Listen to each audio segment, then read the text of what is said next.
I had been working at La Petite Maison for almost 5 years. It was a small, cozy French restaurant tucked away on a quiet street in Los Angeles. The kind of place where regulars came for comfort, where the owner, Pierre, greeted everyone like family, and where the food tasted like it had been made with love.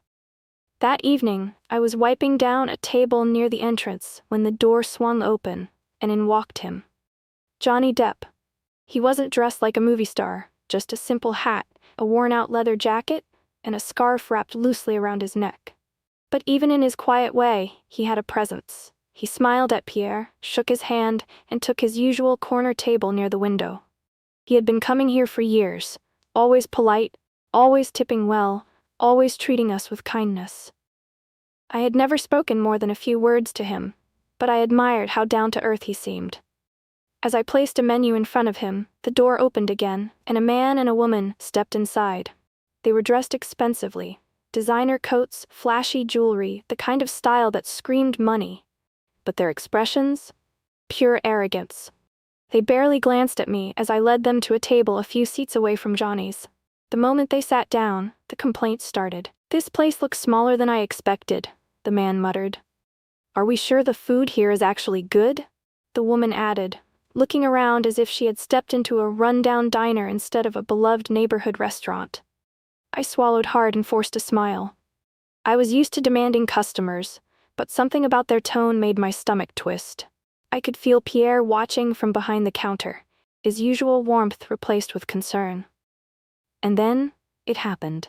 The man turned his head slightly, and, in a voice just loud enough to be heard, scoffed, "Honestly, I don't get the hype. Only people with no taste would actually enjoy eating here." Silence fell. I saw Pierre stiffen. My hands clenched at my sides. But what made my heart pound was the way Johnny Depp slowly set his menu down, his fingers tapping once against the table.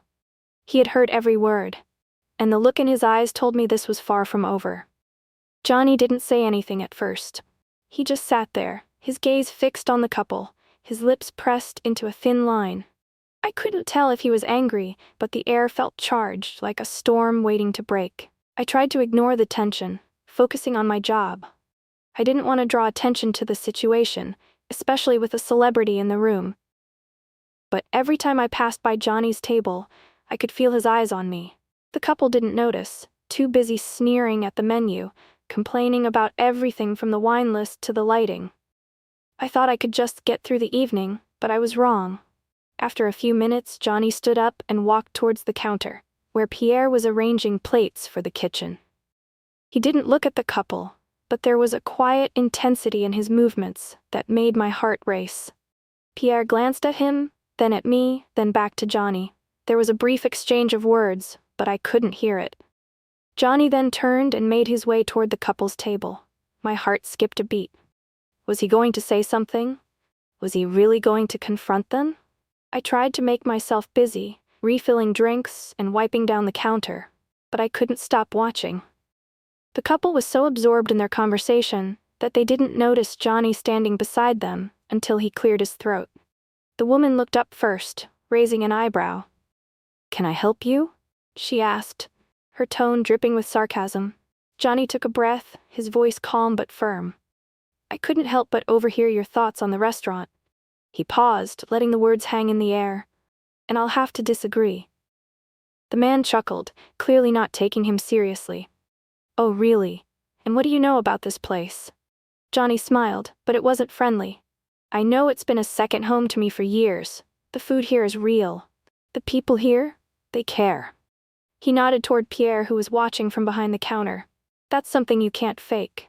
The couple exchanged a glance, their smirks faltering for just a moment. I held my breath, waiting for what would happen next. Would they apologize? Would they be embarrassed? But the man's next words sent a chill down my spine. "Oh, please," he sneered. "What is this, some kind of acting lesson? Do you actually think we're impressed by you or this place?" Johnny's face remained unreadable, but I could see a shift in his posture. Something was changing. I thought he might turn away, but then his eyes locked with mine. I could feel my pulse racing, the tension between us so thick I could hardly breathe. Johnny didn't break eye contact. Instead, he spoke quietly, his voice low but clear enough for the couple to hear. If you think I'm the one who should be embarrassed, you're sadly mistaken. I held my breath as the silence stretched on. I could feel the heat in the room, the way every single person in the restaurant was holding their breath. And then it happened. The man's phone buzzed on the table, breaking the tension. He picked it up, glanced at the screen, and then froze. His face went pale. The woman looked over at him, frowning. "What's wrong?" He didn't answer, just stared at the phone. The moment seemed to last forever. And then, just as suddenly as it started, he set the phone down slowly, his hand shaking. The woman reached for the phone, but the man grabbed her wrist. "Don't touch that," he said, his voice tight. The room felt colder all of a sudden, as if the air had shifted. Johnny hadn't moved an inch, but he had seen something. And I could tell. It was only the beginning. The man's hand was still trembling when he set the phone down, and his face had gone an ashen color. The woman looked confused, her gaze bouncing from him to Johnny and then back to the phone. She seemed to sense the change in the air, but she couldn't understand what was happening. Johnny didn't say anything. He stood there, watching, as if waiting for something. The tension in the room had shifted, becoming thicker, more suffocating. I could feel my heart beating loudly in my chest. I glanced at Pierre, who had moved toward the kitchen, his back turned as if he was pretending not to notice. But I knew he could feel it too. Everyone in the room could. The man cleared his throat, his voice unsteady. This isn't what it looks like." The woman was still frowning, her eyes darting from the man to Johnny. "What's going on?" she demanded. Johnny finally spoke again, his voice calm but cutting. "You should probably check who you're sitting across from." The man's eyes widened in a flash of recognition, and it was like a switch flipped. He picked up the phone again, glancing at it as if it were a lifeline, as if he needed something to hold on to. But Johnny's words were already sinking in. The man's voice wavered as he muttered, "No. It can't be." The woman's confusion deepened. "What is it?" she asked sharply, now glaring at Johnny. I held my breath. I had no idea what was going on, but I could feel it building. The room was heavy with the weight of whatever revelation was about to come. Suddenly, the man's face crumpled, and he slammed the phone down on the table. He looked up at Johnny with a mix of disbelief and fear. You're Johnny Depp." Johnny didn't flinch. "I am," he replied quietly, the calmness in his voice cutting through the man's panic. The woman finally looked at Johnny properly, her arrogance faltering. She stood up, her eyes flickering with a mix of guilt and surprise. You're really him?" she stammered. Johnny nodded. "Yes. And you should have thought twice before you opened your mouth in this restaurant." It was like a switch flipped in the couple's demeanor. The cocky, dismissive attitude they had walked in with was now replaced with a nervous energy, as if they had suddenly realized they were in the presence of someone they shouldn't have disrespected. But that wasn't all. The man wiped his face with his hand, looking like he was trying to hold back panic. "Wait a minute, are you here because you're involved with this place?" Johnny's gaze hardened, a flicker of something dark crossing his face. "Involved? No. Not really. But I do know Pierre, and I know the kind of work they do here. It's not something you get to disrespect, not without consequences." At that moment, the woman's face turned white, her eyes darting nervously between Johnny and the man. She hesitated for a long time, her lips quivering as if she wanted to say something, but words failed her. The man wasn't done yet, though. His voice was strained as he turned to Johnny. He broke off, unable to finish the sentence. Johnny took a step closer. "You should really be careful, you know? You're sitting here disrespecting a place that means a lot to people like me, and you think I'm just gonna walk away? Think again." For the first time, I saw a hint of vulnerability in their eyes. The kind of vulnerability you see when someone knows they've messed up in front of the wrong person. Johnny wasn't done.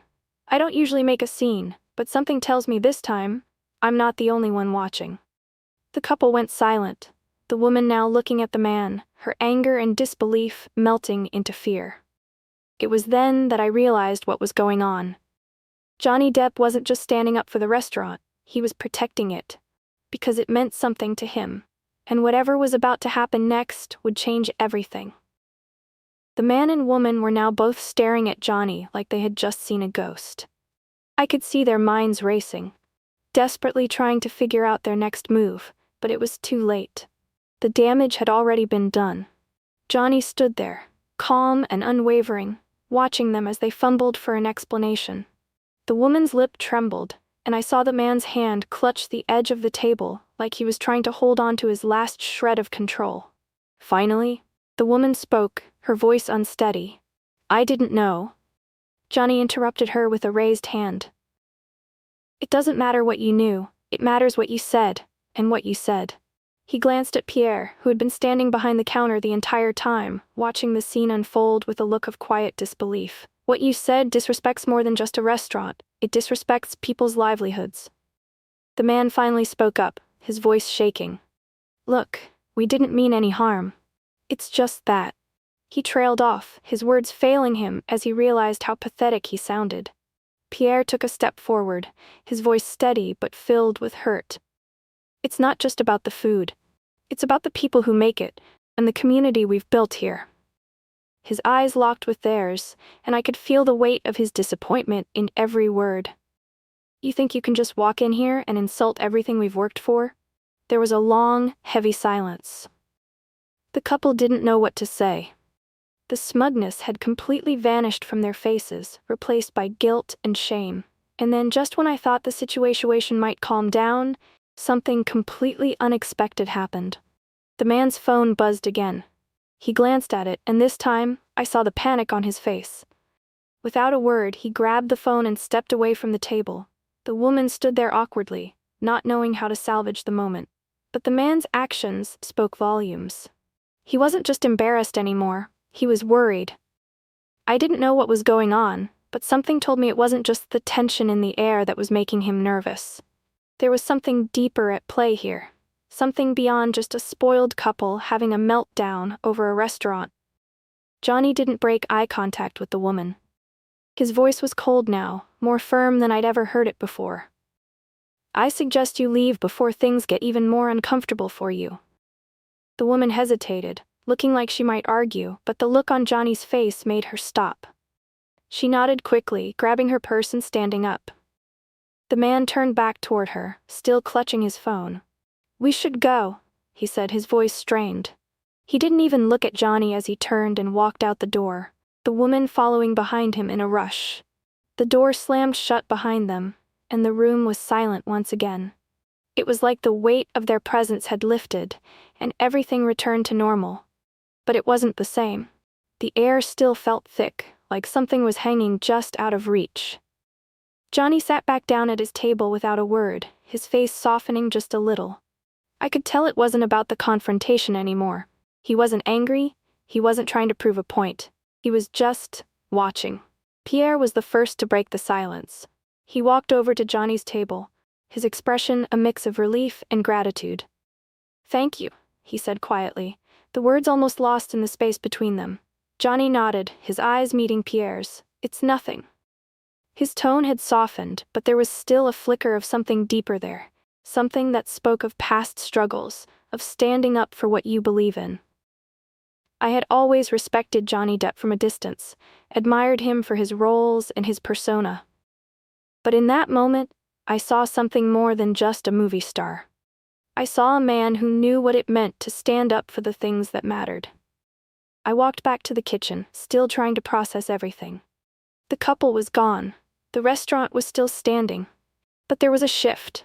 A feeling that we were all part of something bigger than just a meal at a table.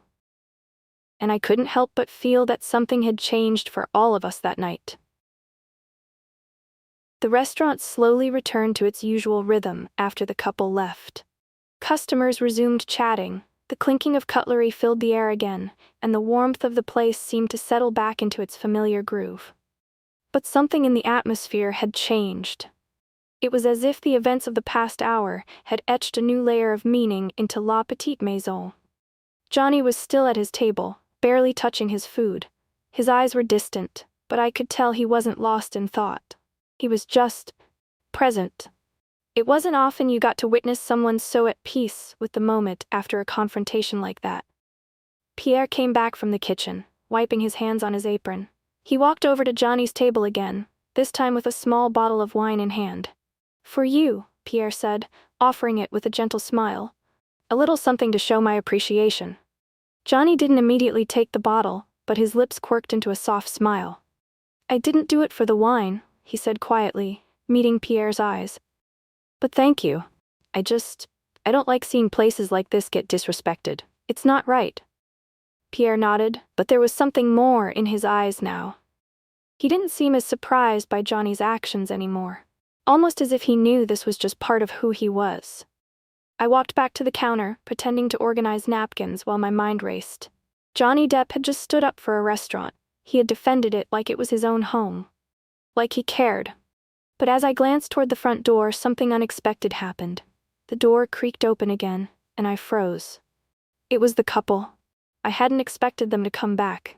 After the confrontation, I thought they'd just slink off, embarrassed and defeated.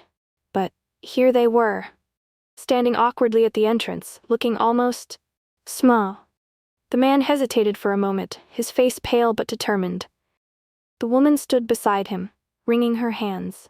Neither of them seemed like the arrogant people who had walked in earlier. They approached Pierre slowly, and I watched as they stopped just short of Johnny's table. Johnny didn't look up immediately, but Pierre saw them first. He raised an eyebrow, clearly wondering what they were doing back. The man spoke, his voice strained. We owe you an apology, he said, looking at Pierre first, then Johnny. We were rude, we were wrong, and we didn't understand what we were really insulting. The woman nodded quickly, her eyes downcast. I didn't know. I didn't understand how much this place meant to people. Her voice was softer now, laced with regret, and I was completely disrespectful. I'm so sorry.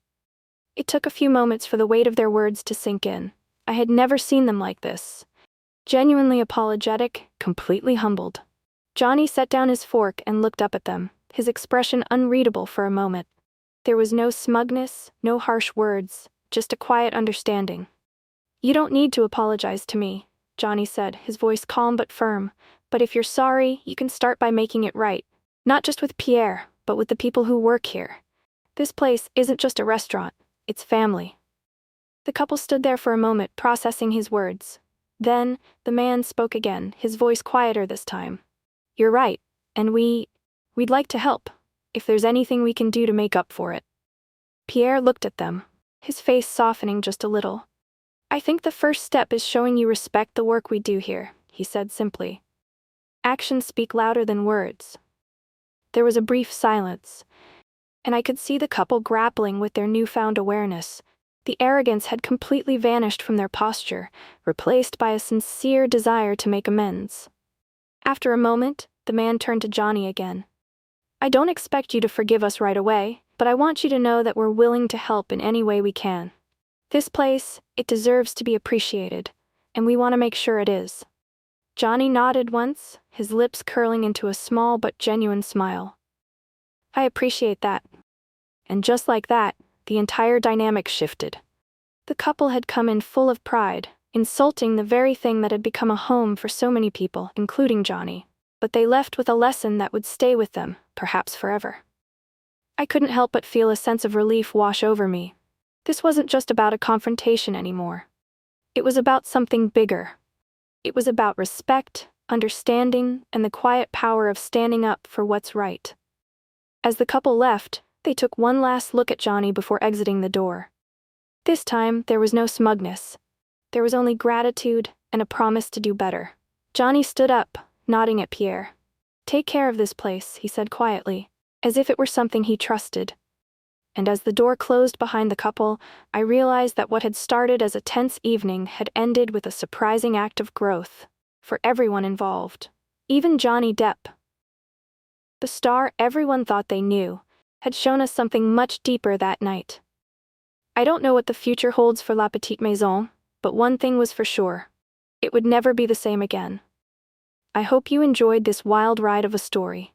It's always amazing to see how things unfold in the most unexpected ways, right? If you loved this twist-filled tale, make sure to hit that subscribe button so you never miss out on more stories like this. If you liked it, smash that like button to show some love, and don't forget to comment below with your thoughts. What do you think would have happened next? Was Johnny's reaction unexpected for you? I'd love to hear what you think. Plus, if you know someone who would love this kind of story, share it with them. Thank you so much for watching, and I'll see you in the next one.